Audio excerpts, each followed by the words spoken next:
Is your job like the movie Get Out? When I used to work at a toxic job, I used to feel like, am I in the movie Get Out and I don't know it?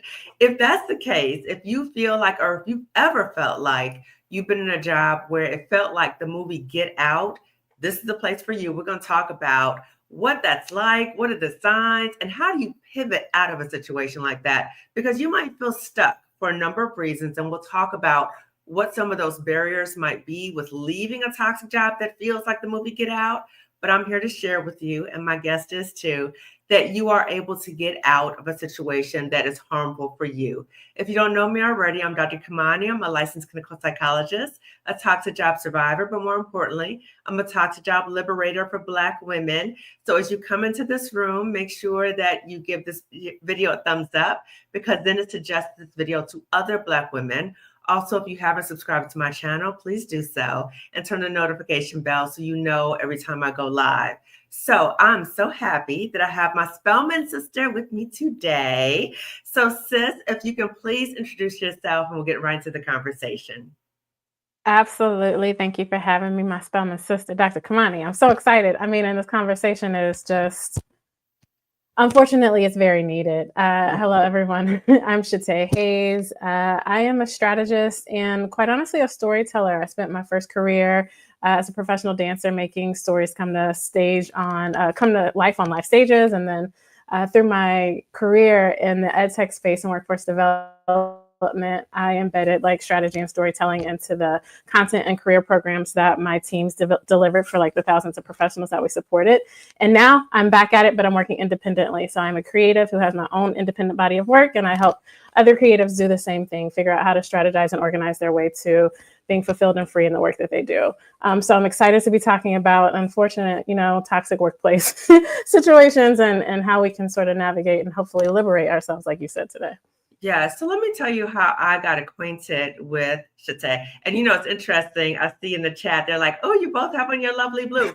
This is by coincidence. So Uh-huh. usually when I interview a Spelman sister, I'm like, I got my Spelman gear. I got some new Spelman gear. I'm going to wear it. And I came on and she had similar colors. She was like, okay, yeah, we on code. We on code. So I met Shate because we were both part of a coaching program. And I didn't even meet her. Another friend connected us. And so I'm always so excited to connect to a Spelman sister. And we were talking about something totally different. And I said, by the way, have you ever had a toxic job? She's like, girl, yes. Now, I want to share that with the audience because so many Black women have a history of toxic jobs. And so it's a common experience. And I want to say that because you may be experiencing a toxic job and think, what's wrong with me? This keeps happening to me. And I always say self-assessment is very important, right? We need to always self-assess, like, what am I bringing to the table? I also want to say that many times it's issues of racism and sexism that's going on. That's why we continue to have these experiences.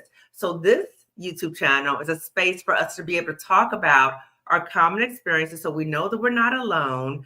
Also, that we know we're not crazy. We're not making up stuff. We're not gaslighting ourselves, because the job is already gaslighting us in many ways. And to know there's resources available to us, even if we are scared. And I want to highlight that because many times we stay at toxic jobs because we're so scared of, how am I going to replace my income? I got bills to pay. What am I going to do about these good healthcare benefits? Am I going to be able to get another job that pays as much or more? And I just want to just validate that. The fear is normal. The fear is normal. I felt that. All of my guests have felt that. But what I want to be able to convey to you is the importance of still moving forward in spite of the fear. Okay. Don't feel like the fear is saying stop. The fear is saying, okay, get your act together, get your resources together, get a plan, an exit plan, but it doesn't mean stop. So I'm going to be talking a lot more on my videos about fear and how to address the fear of moving forward, and even accessing the resources I have for you, because I have so many, but again, the fear might keep you there. So back to our conversation, Shate. So can you tell us about a situation at a toxic job where it literally felt like you were in the movie Get Out? There's a couple of them, and I'm able to laugh now. Other thing is I laugh when I'm a little, like, I can't believe it's real kind of situation. Yes. But it was like the feeling of wanting to warn somebody else. Do you remember in the movie when the flash went off and the guy from, I forget his name, Atlanta and all the other things that he's done, and he's like, get out. That's the first time we actually hear the person say get out. He's like trying to warn oh boy, like, you got to get out of here. The feeling of sort of the warning somebody, like anybody who would come along and be like, hey, can you introduce me to, do you know, is this place where you work hiring? I'd be like, listen. Girl, you only know not want to work here. Exactly. Like, sure, I can send an email because I don't want to keep a connection from anybody, but also you should know I can't vouch for anything that will go down afterwards. So sort of that feeling. And then I also kind of felt like a little bit in the movie, you know, it's like they're other people's brains in our bodies, but it sort of felt like sort of me being used while someone else is like getting benefits from it. Yeah. Yeah. You know? Like that kind of feeling. It just kind of feels, but in an icky way, right? Like we're all at a job to exchange our talent, our ideas, what we bring to the table for money to build someone else's business. We know that's the package. But I've been in places where it didn't feel like being used. It didn't feel gross. It didn't feel, I still felt celebrated and supported and advocated for and got credit for my ideas and the work that I was doing. But in this particular situation, it just kind of always felt like, you know, the CEO was like so far removed from the work that we were doing that there was never any clarity. It was just like, after we've already been doing work, coming back with, it's just so much chaos. And so like the work that you're doing, even just talking about it, I feel just like, ugh, you know? Yes. And usually when you have that icky feeling, that's usually a sign there's something wrong in that environment. And and particularly when you think about so-called leadership, and I've had many people on, even my friend Colette Elizabeth, she talks about, you know, toxic bosses have 3 qualities. Colette, I might mess it up. So she said immaturity, insecurity.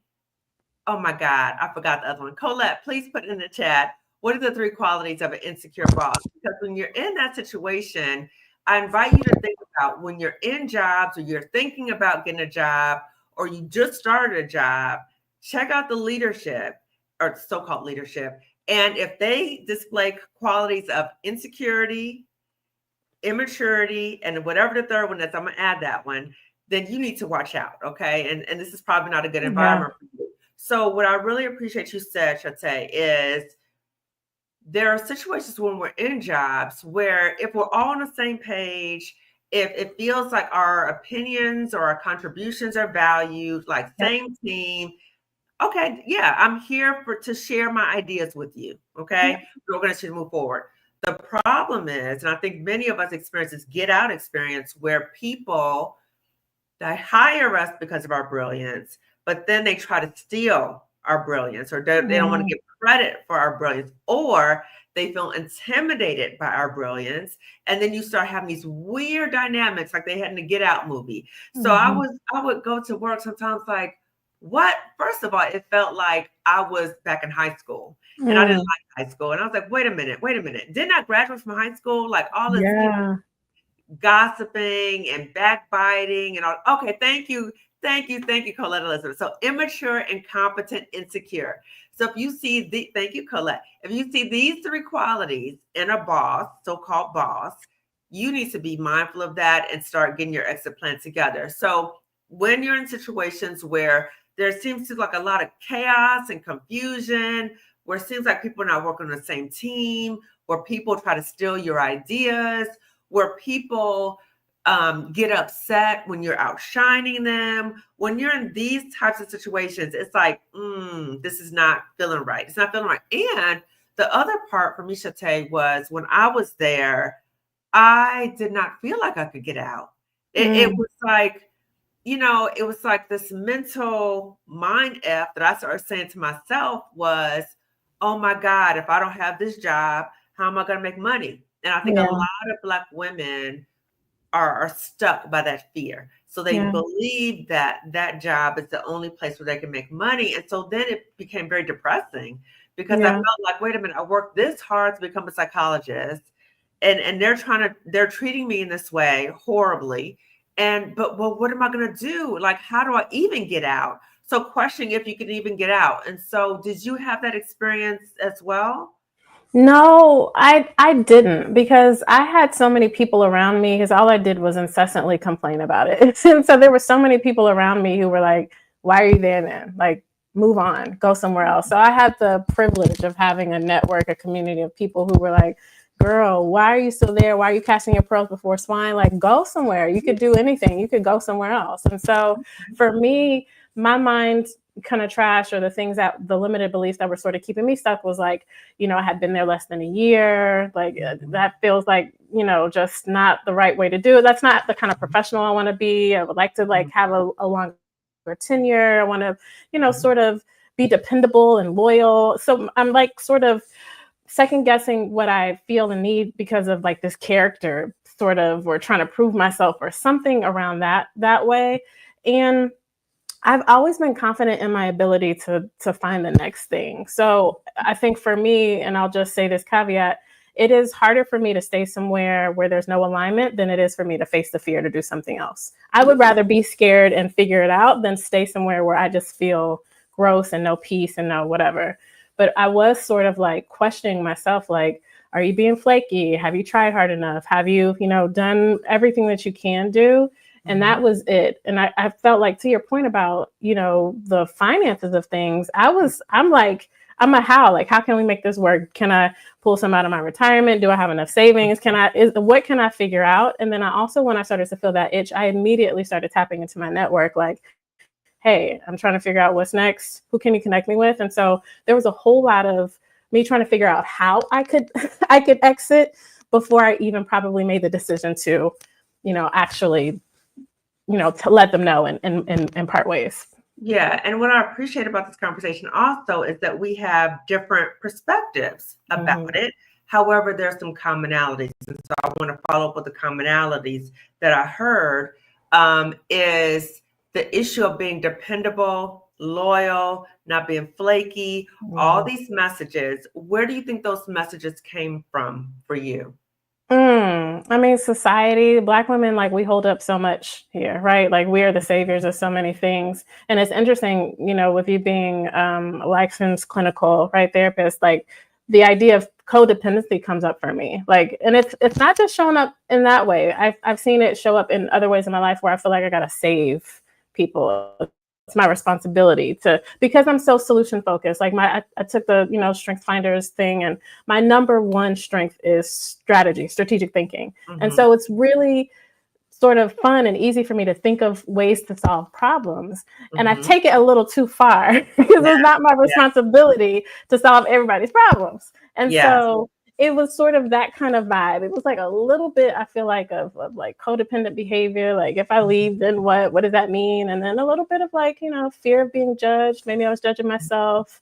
What would other people think of me? What would it look like if on my resume, the tenure was so small? So it was like a lot of, how will it look kind of thing. So perceived sense that you were going to be judged in some way, and acknowledging the social programming that many of us receive as Black women. And I think following this election, there's been a lot of like, nope, we're not saving anybody but ourselves, which is good. I appreciate that we've come to this understanding. I hate that how we got there, but I appreciate that.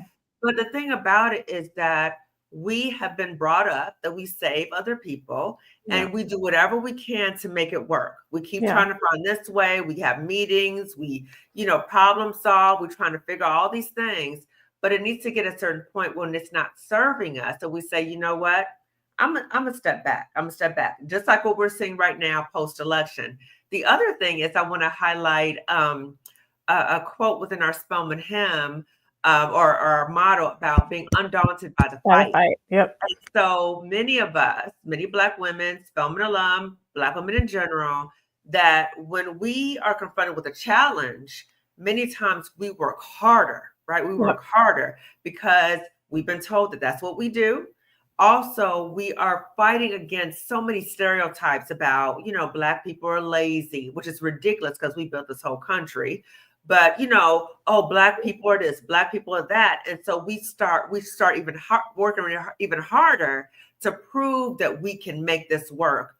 But we also have to say, you know what, I can do that, but do I choose to do that? Because if I choose to do that continually, I will be harmed. And so when do we have that understanding and give ourselves the permission to say, I'm out? So it sounds like you were able to say, you know what, this, yes, I may have only been here less than a year. Yes, all of these other things, but you started making plans to get out. And it sounds like you had a network of people around you who were supporting you to do that.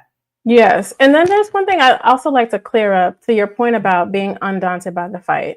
I think that there is a world where, when I say this word peace, peace doesn't mean that there's no friction or no challenges. You could have alignment and have peace and know that you're meant to be somewhere in a relationship, at a job, whatever the situation. Like, you are purpose for where you are, and it comes with challenges. And so you get setbacks and you're like, you know what, I'm gonna roll up my sleeves, I'm gonna keep the fight, I'm gonna keep going. Yes, that is where we should be fighting. But if there's a lack of peace, a lack of alignment, a lack of like any of those other sort of similar words, then the fight becomes something else. It's just you're it's like fruitless. You're running into a wall, right? Exactly. I was just thinking as you were talking, we need to be able to assess a situation, let's say a toxic job, and say, okay, is this worth fighting for? What am I fighting for? And what is the indicator that I've won? Okay. Yeah, so many times we get in these situations, these toxic jobs, and we're fighting. And I'll hear things from Black women such as, they're not going to run me out of here. I'm going to make them respect me. I have earned the right to be here and I deserve to be here.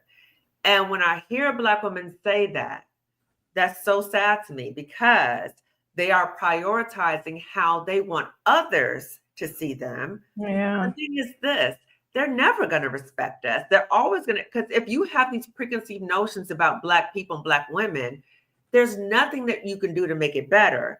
But you are being harmed in the process, and you cannot win because the game is rigged. And I think so many Black women don't understand that we get into this mentality that, I'm going to show them up, I'm going to fight them, right? And so for me, I used to think about like, okay, I'm like Harriet Tubman at the job. So I'm on the Underground Railroad. So what connections do I need to make? And then I'm going to do this and I'm going to do that to help Black students. But the ultimate, I was the ultimate loser with this because there was no winning. The game was rigged. It was a toxic system. So Shantae, when you were in that job, can you talk to us about what were some of the red flags that maybe you missed, early on you missed? Because I think Black women need to hear that so that they can identify those things as well.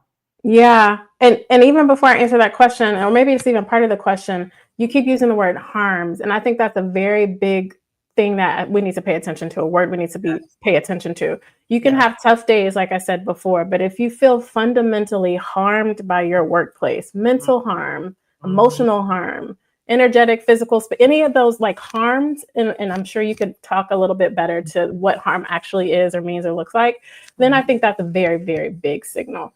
I would say the red flags that I sort of missed, or I would say dismissed. I didn't miss them. I dismissed them. So you saw them, and what made you keep what made you dismiss them? Let me break it down for you. Okay.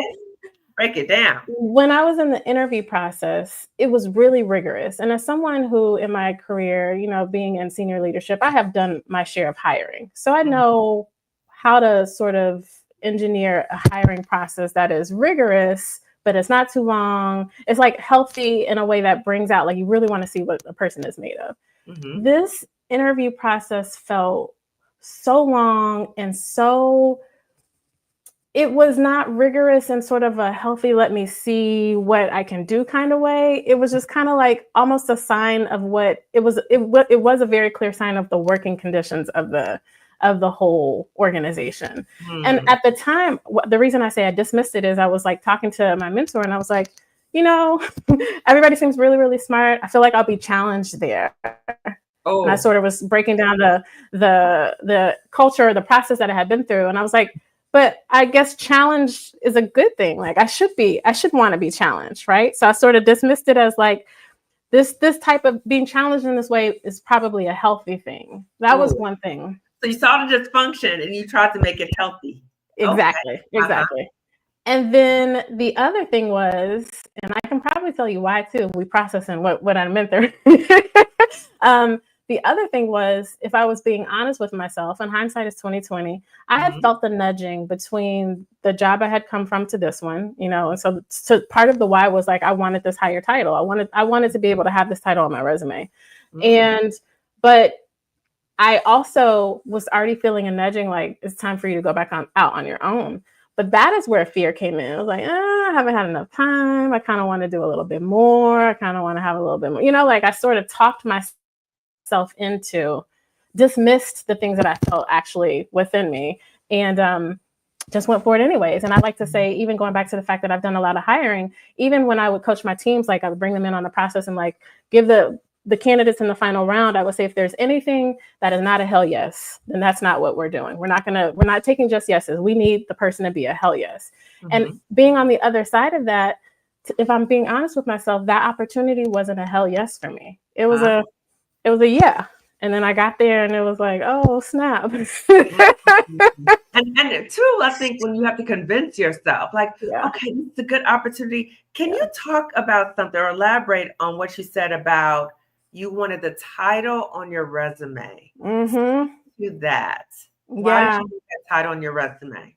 I guess the external validation, I felt like it would mean something. I mean, in the I guess the grand scheme of things, it doesn't necessarily matter per se if I always wanted to go back into entrepreneurship.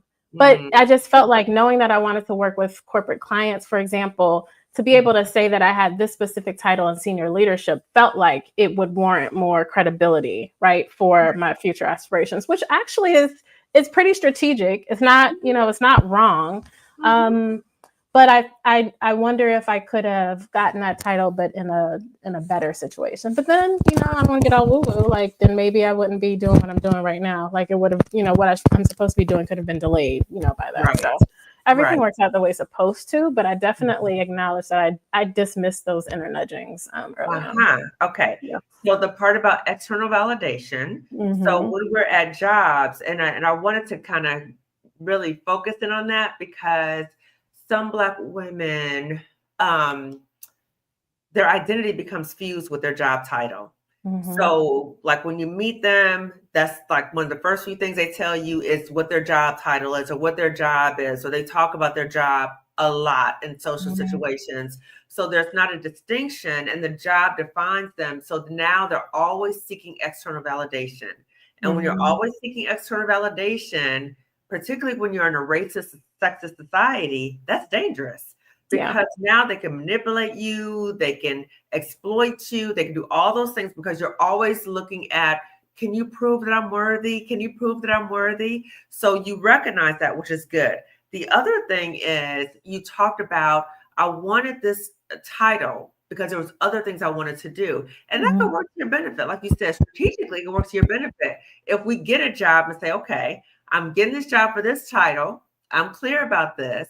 I want to stay in this position no more than 2 years, whatever it is, right? But we need to take ownership of being more strategic than always waiting for somebody to, like a pick me kind of thing. Like, please pick me. I'm a good person. I'm a good workhorse.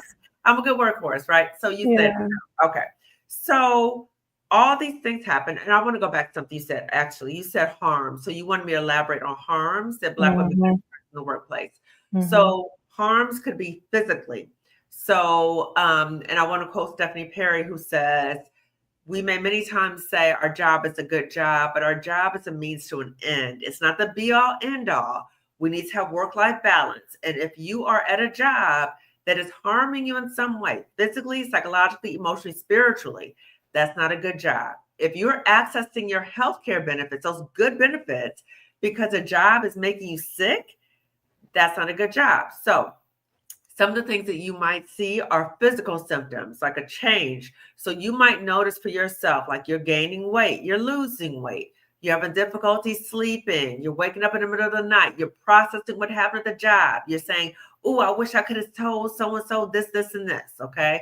Having headaches, having a lot of stomach problems, Your hair falling out. That's what happened to me. Hair falling out, nosebleeds, just that sense of just general tension. So it could be a range of different things. Your blood pressure could be going up. Maybe your blood sugar numbers are going up. So just a range of things that we need to really pay attention to. And I say that because there are things that can happen to us when we experience chronic stress that we may not be able to see the things that are happening to us, but our organs may be impacted. So that's called weathering. And I've had Black physicians on talking about weathering. So weathering is when you go through chronic stress that your organs are aging at a faster rate. So that's the physical. The psychological can be depression, anxiety, dread, crying on your way to work, crying leaving work, crying in the bathroom, talking about the job all the time. So that everybody around you knows, the people at your job, they're sick of hearing about it. And the people around you that care about you, they're starting to feel helpless and hopeless too, because they're not able to help you. So then that causes sadness with them. It might cause issues in relationships, friendships, family, romantic relationships. And it's this general sense of dread and unhappiness in your life, which could be so serious because now we're looking at issues of helpless, hopeless, which can sometimes contribute to suicidal thoughts. We saw what happened with Dr. Antoinette Bailey. So we have to be very mindful of this. It might also be like that emotional stunting or numbing, like you don't really respond to anything emotionally, and or the over the top, like you're always like on edge, you're just agitated. And you may also experience like a spiritual questioning. So for me, I was like, God, why are you doing this to me? Like, why is this happening to me? I'm a good person. I'm an excellent employee. Like, why would you do this to me? But I didn't realize God was saving me from a situation. God was saying, this is not the place for you, girl. I keep telling you, not paying attention. You missing the signs. It's not the place for you. But I started questioning, why would God do this to me? But God delivered me out of there.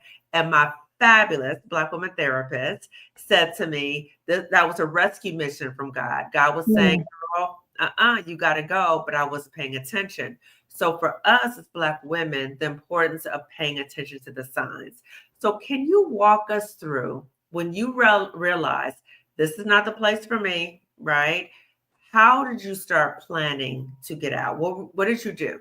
Yeah, that was good. A breakdown of the harms, by the way. Recognize so many of those in myself.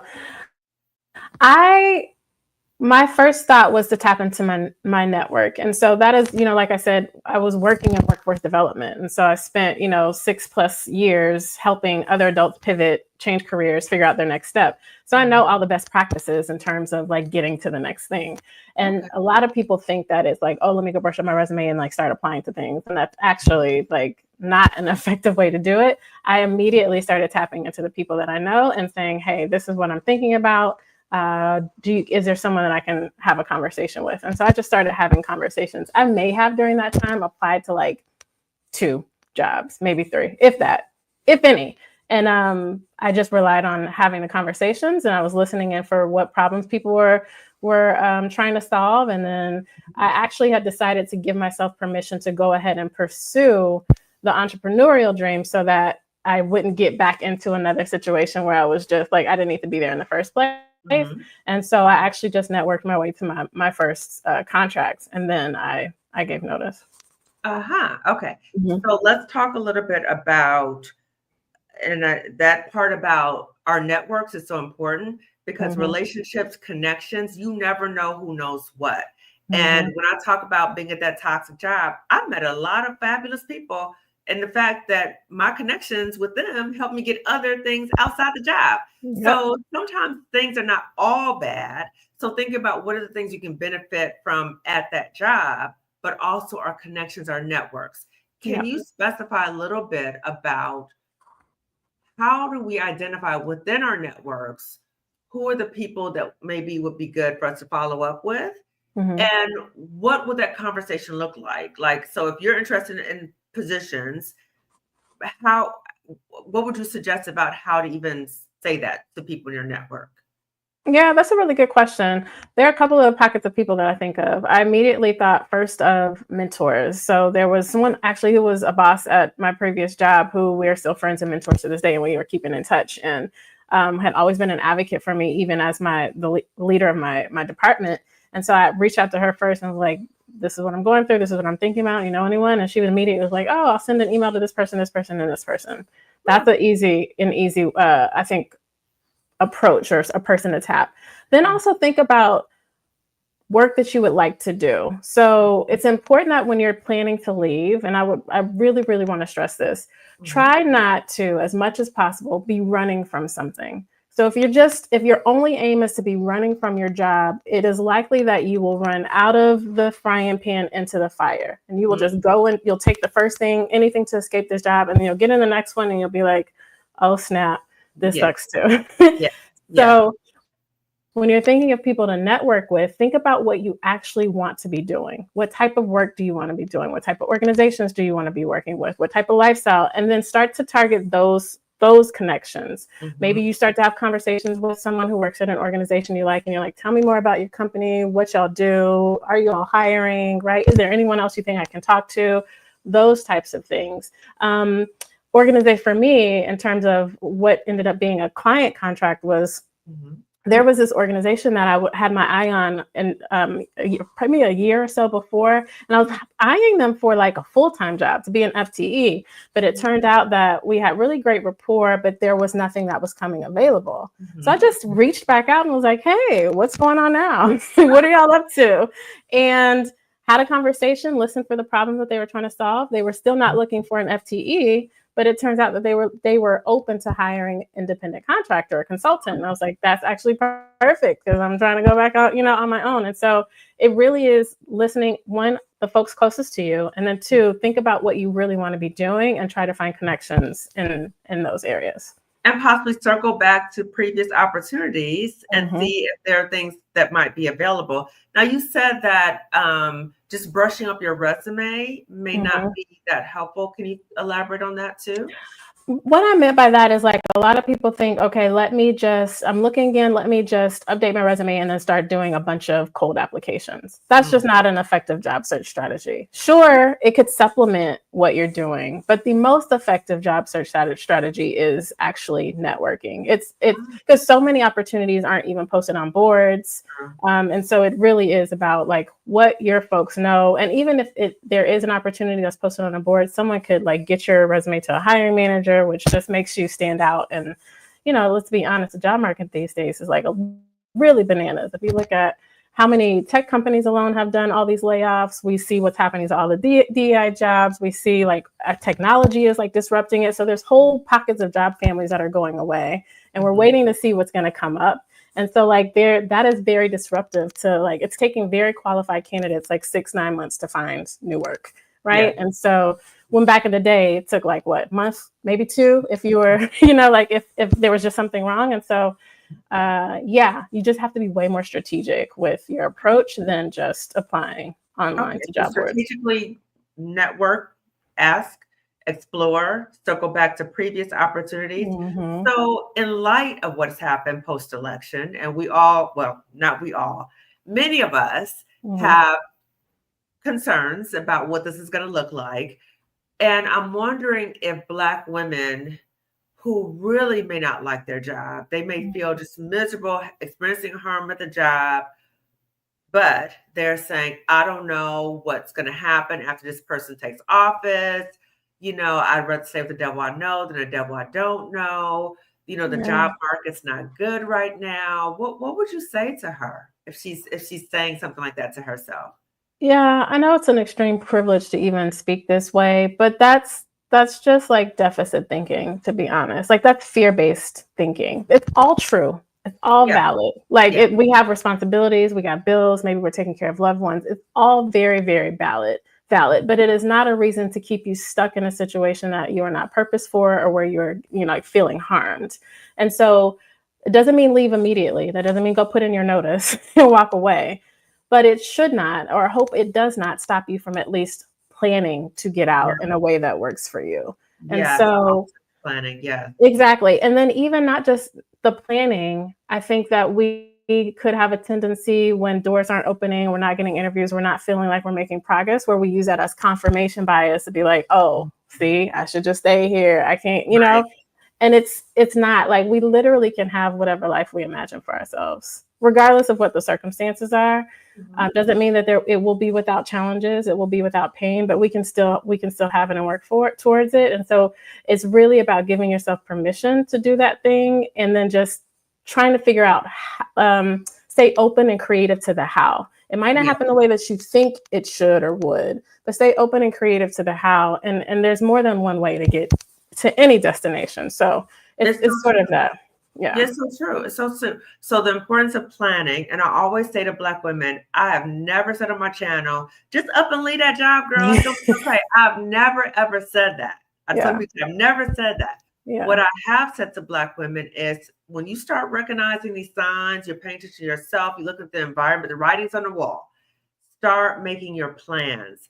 Find out what resources are available and start that forward movement. It might be a slow trek. It might be years in the making, but you're moving forward. So that's important. I've never told Black women to do that unless you're experiencing immediate danger. So physically, you are very, very sick. Emotionally, you're about to have a nervous breakdown, girl. It's not worth it. The other thing is, I want us to remember that our ancestors always found a way. So we will find a way too. It's challenging, but to also know that sometimes we cannot envision exactly how it might look. So when I thought about leaving a toxic job, I had some things in mind in terms of, okay, this is what I'm going to do to replace my income. But so many other opportunities came my way once I left. I never could have envisioned that stuff.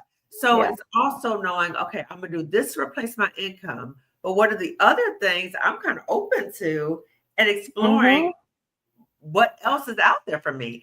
And so when we think about transitioning, I want us to talk about something too.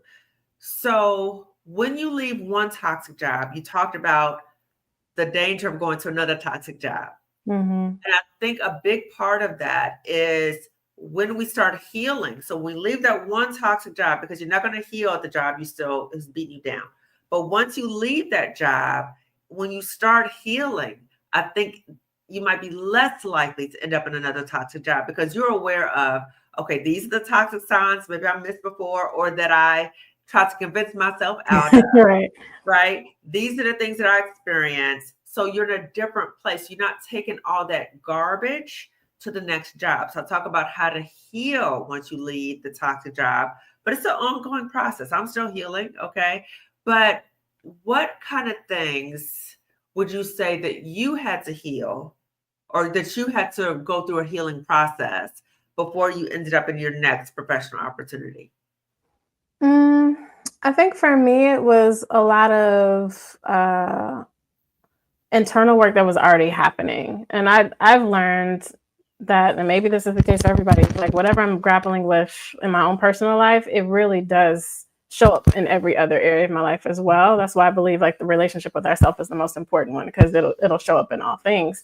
But I was already, I've had a Black woman therapist for a number of years who is like constantly helping me on my way to see myself and advocate for myself and value myself and do all the things I do for everybody else for myself.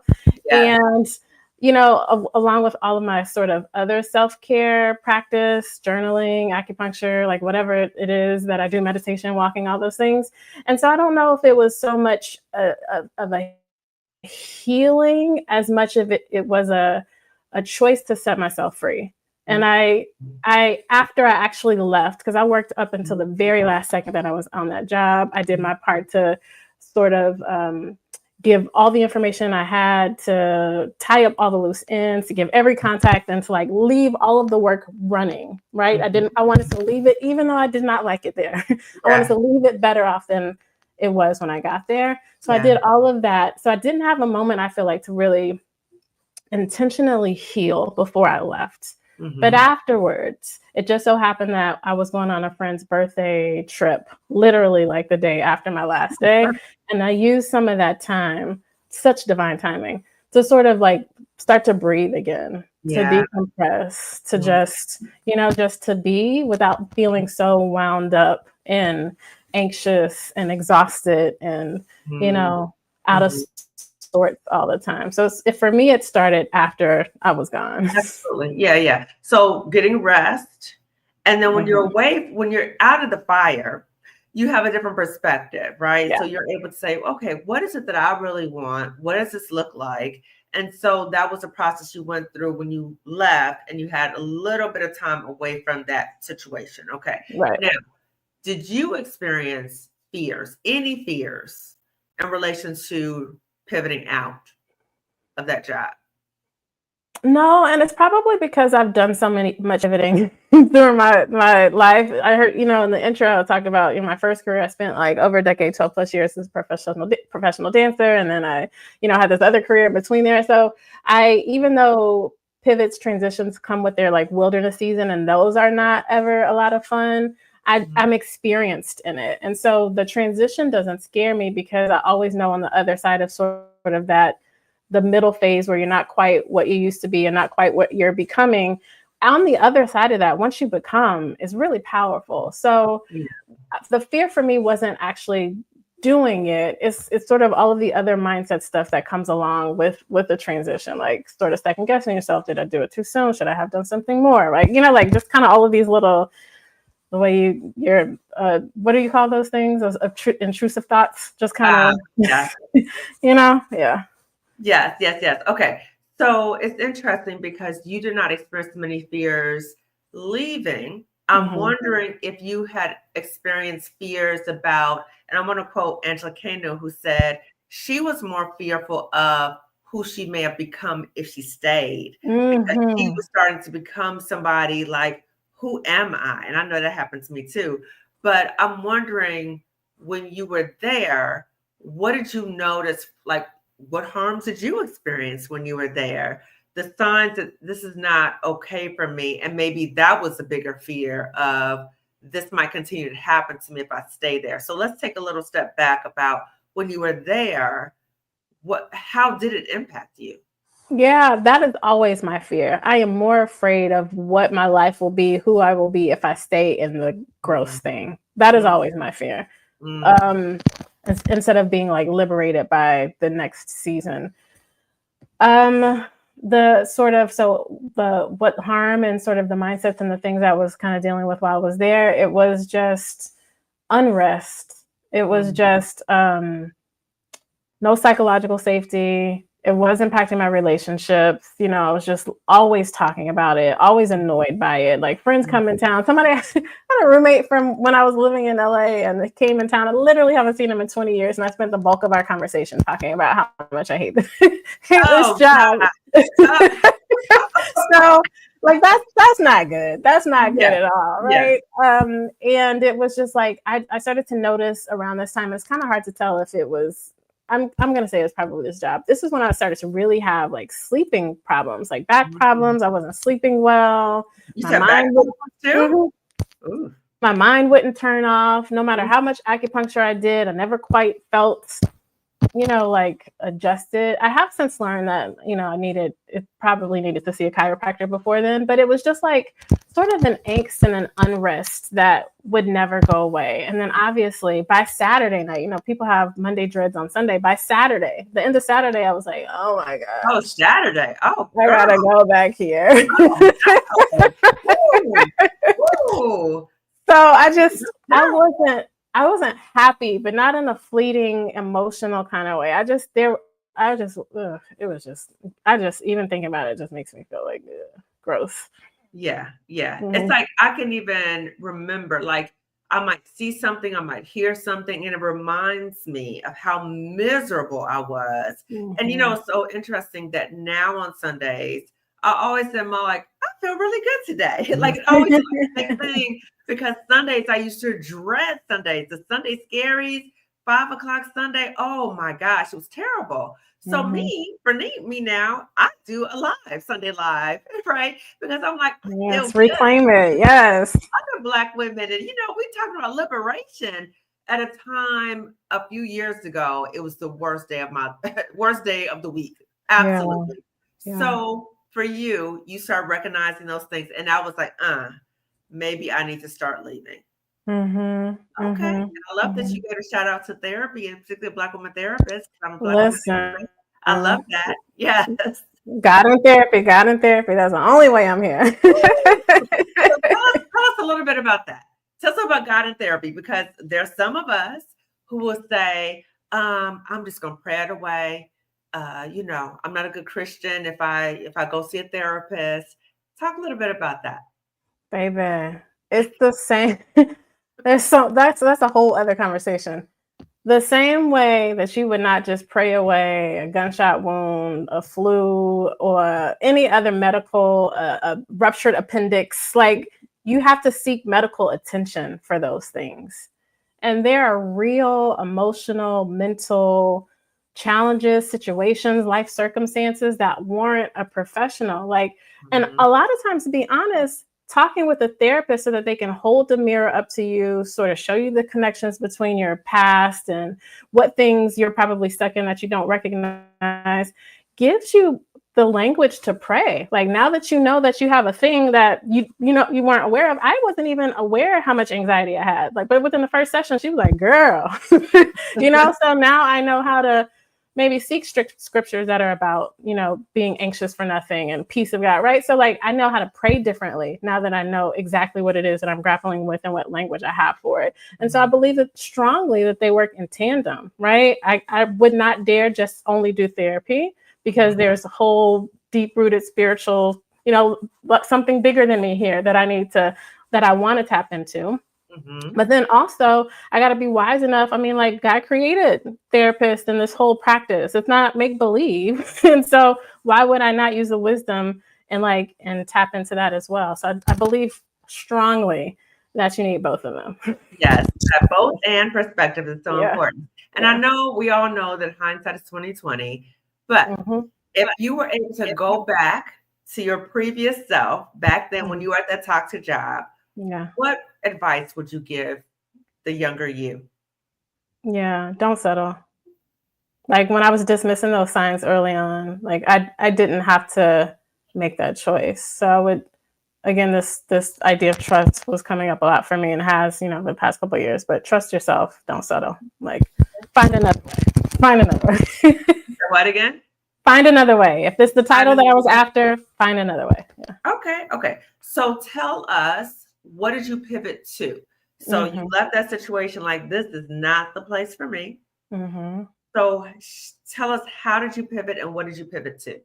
Yeah, so I used all the networking to land a client, but it's how I officially launched Career Steward. So to be clear, as a professional dancer, that whole body of work, that whole time in my life, I was an independent creative. So even though I was an adjunct professor and sort of worked in different capacities, I was still considered sort of a freelance independent professional. Okay. It was during that time where I was like, oh, I love this, but there was a lot that I didn't know about business acumen, how to build a business. And speaking of, the coaching program that we were in, but there was so much over these past maybe 7+ years that I learned about what it takes to actually sustain a business. And even being in leadership in the corporate world, really learned what it takes to make something work well and be scalable and profitable. And so I launched Career Steward, and it's essentially sort of a continuation of work that I started in my dance days, where I was helping a lot of dancers figure out their careers. It's my homage to creatives, all of us who might even be suppressed creatives. Maybe you've always had a creative pursuit, but then you had to get a real job because you have bills to pay and your family was like, you ain't gonna make no money. All of those, it's time for us to actually have the lives and the careers that we want. And so for folks who either want to figure out how to do it, some folks want to figure out how to do it in a traditional 9-to-5 type of way, but most of the folks I work with are trying to figure out what it means and what it looks like for them to work independently, whether that be as a consultant or as a freelancer. And I help them sort of make sense of that, organize it, monetize it, strategize around having careers that they love, body of work that they love. Okay. And you also said storyteller. About that? Absolutely. So where that comes in is, there's so much or maybe I should say it this way. A lot of people don't realize how much storytelling plays into advancing your career, your business, from networking pitches to your resume itself, to what your LinkedIn profile says, to your bio. All of those things are just stories. And where the storytelling comes in is, if you've got this really multifaceted background that sort of encompasses so many things. Because at this point, all of us, most of us, the folks that we work with have worked for 20 plus years, 25 years, right? How do you tell that concisely? How do you make sense of that and be able to use it to clear opportunity blocks so that you can get new clients or the next job, or right, so the funding or influence that you want? So much of the work that I do sort of in that organizing and strategizing with the creatives is like helping them tell the story of their body of work. And I do that for organizations as well, like help them tell their impact stories and, find the content to tell the story of their program. So it's really about how you tell the story of the work that you've done. Okay. So how to make it relatable, like why are you doing the work you're doing, for whom? Okay. Exactly. And so as you work with creatives, how do you work with them to be able to figure out, do they really want to go into entrepreneurship? Do they want to get a 9 to 5? Do they want a hybrid of both? And how can Black women really determine that? That's a good question in terms of the how. I think it's really simple in terms of like assessing the kind of lifestyle that you want. We all know when it comes to us specifically, like, there's a ceiling. We get to a certain level, and then like the folks that look like us in the C-suite or wherever else, like it starts to become fewer and fewer and fewer, right? And so or if we're there, we're giving away our ideas to build someone else's business, and we're only able to make so much from that, right? While they go on and like pad their pockets with the millions and the however much. And so it's super liberating to be able to do everything that you've done for somebody else for yourself. And what I would say in terms of folks who might not feel like they want to be an entrepreneur, there's a way to work independently that doesn't have to be as high stakes or intimidating as saying you're an entrepreneur, and that is consulting. Like, so many of us who have been in these like senior level roles in corporations, we can do that same work and just do it independently and get so much more, right, by contracting that out to an organization and like just having control over that body of work and your lifestyle that goes along with it. And so to answer your question, it's really about reflection. Like, do you want to go into another 9 to 5 situation? Which like you can, right? There's nothing wrong with that if that's what you feel called and led to do.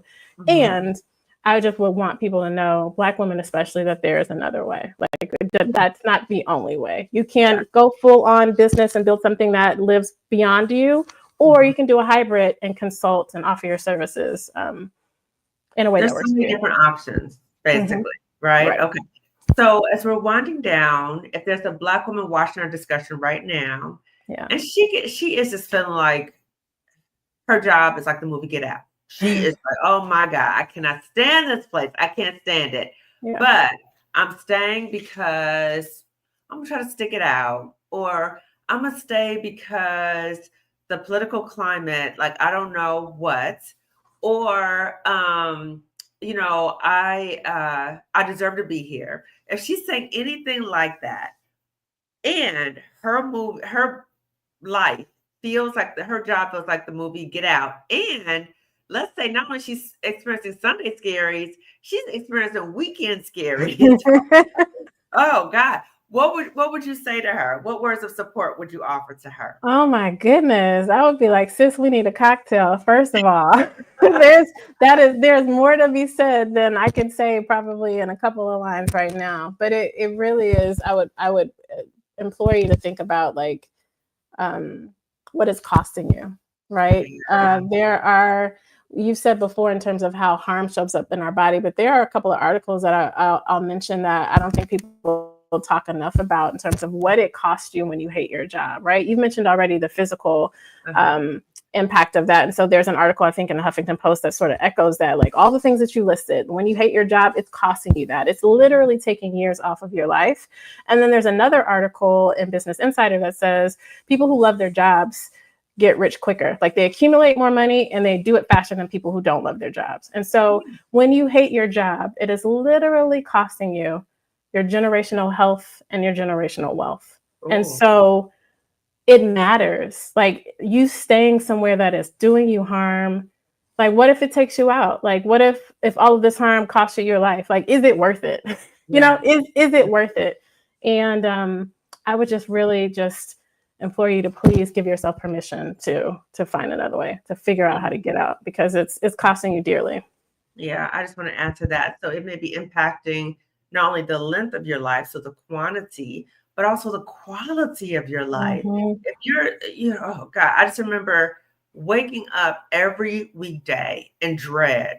I dreaded waking up, and that's just so sad, but it's true. I felt that way. And so if you're waking up any day of your life in dread and you're able to pinpoint it's due to a job, then I really invite you to start thinking about what are your other options and start making those moves, okay? Planning, not up and leaving, planning about what you need to do. So, Shate, can you please share with the audience what are all the services you offer, who's your ideal client, and how you can be contacted? Absolutely. And I add one other thing to what you were just saying, not just costing you health and wealth, but it's costing you relationally too. So when you're showing up in the quality of your life like that, and you're not able to be present with your kids, with your partner, with your family members, like it's just, it costs too much. Yeah. It absolutely So, is. okay. Yeah. So I am the founder of Career Steward, and we have content programs to help creatives like organize, strategize, and monetize their independent creative work. And so what that looks like is we've got like a group experience where I basically work with you to pinpoint what your story is, your strategy is, and how you're going to make money doing this independent thing, whether that's a consultant or some other way.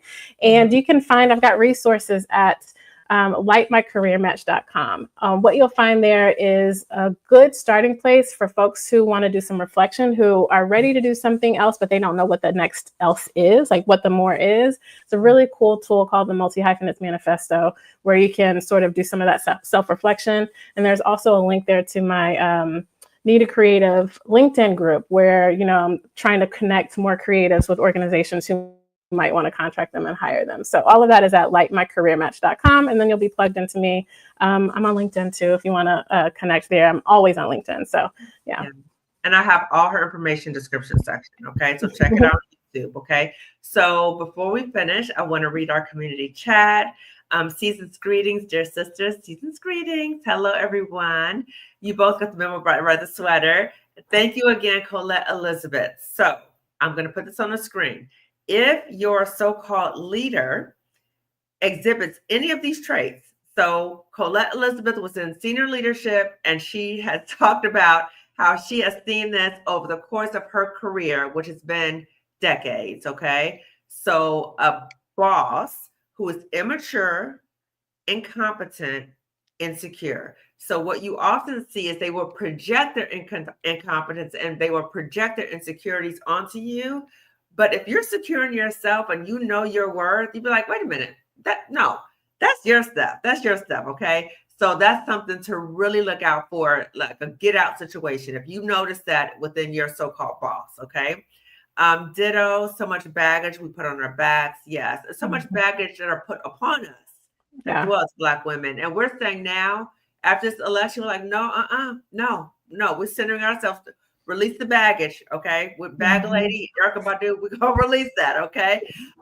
Between epigenetics and weathering, it is time for a timeout for Black women. I agree. Amen. And for anyone who's not aware of epigenetics is a field within genetics that talks about ways that we respond to things may be due to what is passed down to us genetically. So when a parent has gone through some type of stress or trauma, it can change the way their DNA is read and transcribed. So that's why it's so important, as we talked about before, about generational healing. So when you're in situations where you are constantly under a lot of stress, you have to think about it's not only impacting you, it could be impacting your children as well. So keep that in mind. Yes, God was trying to promote me to get me out that toxic job. Please hit the like button, everybody, so that YouTube suggests this video to more Black women. They like that insight. This political climate is stressful as well. What to do? So I want to offer some tips, and Chate, I would love to hear your perspective too. Okay. Yeah. So, and I've done videos about this, that after this election, I have been like on a roller coaster. Okay. Like initially I was just not like, oh my God, I can't believe this is happening. No. Just profound disgust. I mean, and I just felt heartbroken. I felt Yeah. heartbroken. I felt betrayed. Just like a up and down. So for myself, what I have done is I do not watch the news. Yep. Okay, I'm aware of what's happening because other people in my life tell me. Okay, but I don't watch the news. I don't watch any news outlet or whatever. I don't do that. I intentionally do things that make me feel good. So I continue to work out. I continue to pray. I continue to spend time with people who I love or who I like being around. Yep. And I do things that make me laugh. So I'll look at funny animal videos. Okay. Like something that is not heavy. I look at funny animal videos. They crack me up. But it's very important for us to be mindful of what we are ingesting because it's Mhm. important for us to be aware of what's happening, right? Mhm. But when we get overly consumed, because so many things, we don't know what's going to happen. We really don't. Okay. So be prepared, but don't become consumed by it. And I also have some peace of mind that we got passports too. Okay. So, That part. it's always like, okay, if something goes down, whatever. But that's just what I've done for myself. What about for you, Shante? What have you done for yourself during this post-election time? The exact same things, literally the exact same things. Even before the election, like it's been a couple of years now. So I would say probably 2020. So when all the ish was hitting the fan, I really started to limit my social media time, my news time. I just could for my mental health. I couldn't be as invested. And to your point, I keep up with the news. I prefer to read my news so I can skim it and I'll have to like be triggered by a whole bunch of stuff. Or every now and again, I will sort of watch CNN for a little bit and like the election day, like I was keeping up with that way. But from after that point, I literally can't. So I will just limit my exposure to all of those things. And then I maintain my self care practice, like I said before, prayer, therapy, meditation, journaling. I try to keep focused on the things that I can control, whatever that means, even though control is an illusion, and then continue to sort of mobilize in the ways that I was even before, whether that's like donating to folks who are doing, on the grounds doing things that I maybe can't do or, it's not my calling to do, and just finding other ways to get involved that make sense for my life. So Yes, yeah, I just agree. protect my peace, basically. I was going to say that. Yes, protect our peace, right? Mhm. So I was thinking about, staying present in the here and now. Okay. So we can think about, oh my God, right? But in the here and now, are you safe right now? Are you Mhm. secure right now? Are you doing things right now that remind you that you have choice in your life? Okay. We Mhm. need to stay present in the here and now and also just keep informed about what's happening too. And let, on social media, I have, stop following certain content creators that I liked. But they were just saying some outlandish things. I was like, I can't co-sign with this. I can't, Mhm. and I cannot unhear what I've already heard you say. So Mhm. I can't support you anymore. So it might be even that when you think about protecting your peace, people maybe that you have followed or you connected to, maybe distancing yourself from them too. Okay. Let's see. Uh Rise above it. This is our time, no matter what they do out in the world. Faith, not fear. Yeah. Yes.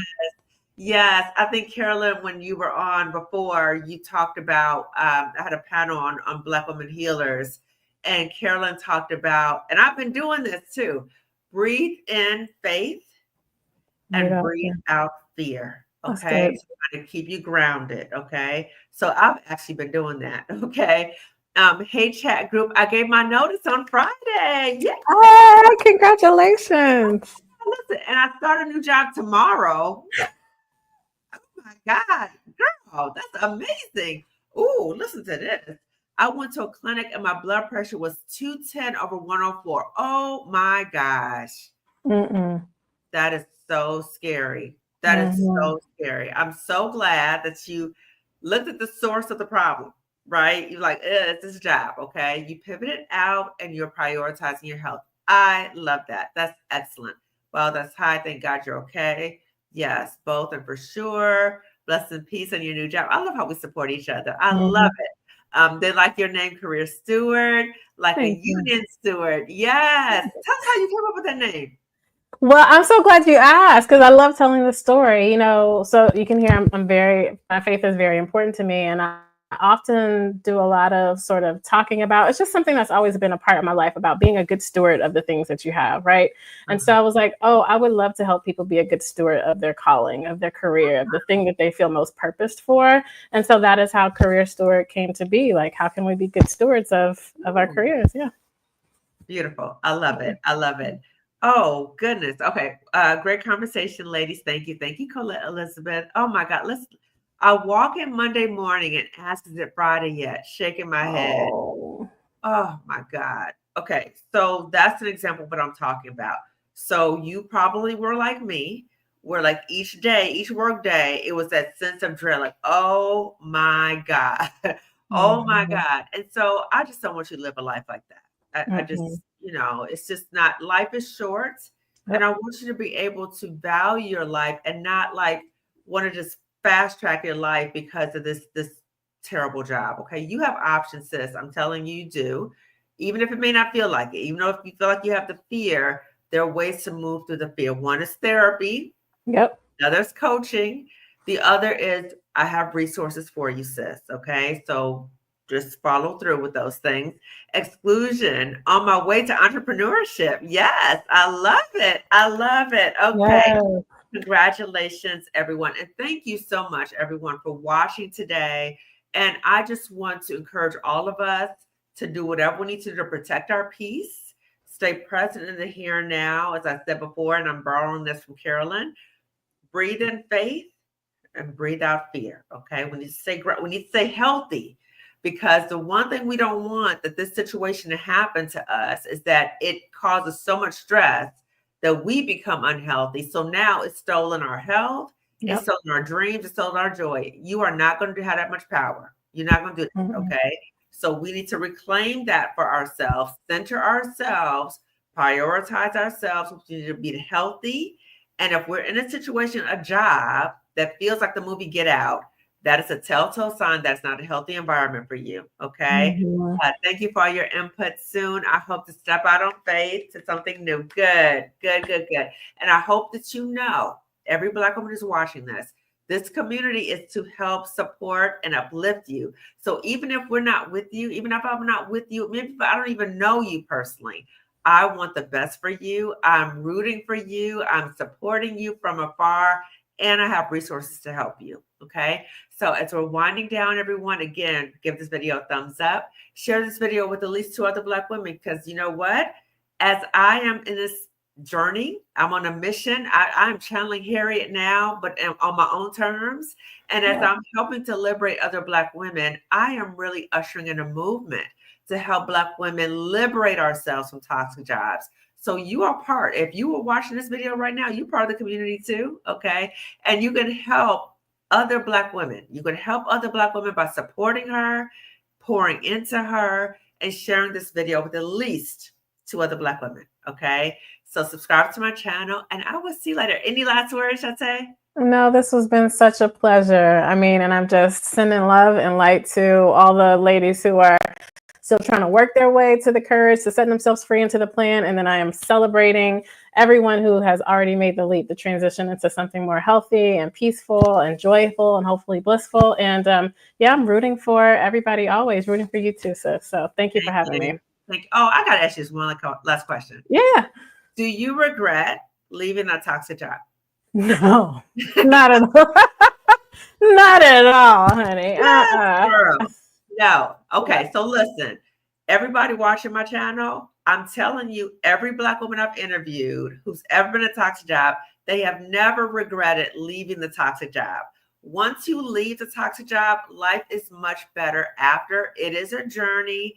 It is scary.